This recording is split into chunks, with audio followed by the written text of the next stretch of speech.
Hello guys, in this video I'll be showing you how to find the logo maker and use it on Wix.com. So you head to the marketing and SEO, you get down to logo maker and click it, and while waiting for the page to load, please like and subscribe our our video and subscribe to our channel. So give your business its own stunning brand. Get started. Enter the name and the tagline. Let's see Madara. The god. No. I don't think YouTube will accept the god. The the all. What's the logo for? Let's say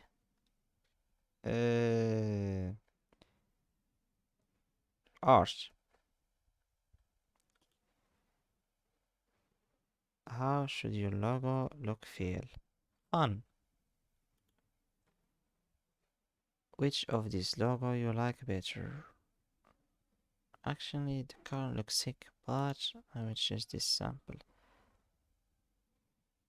The blue color. The black one with the cool design.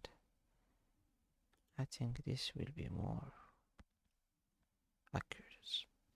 So no, I'm not a fan of this. So this. Oh, there was a button here to skip both. Okay, I didn't pay attention for. Whoa, I think I'm gonna keep one of those. So that's it for today. Thanks for watching and see you later.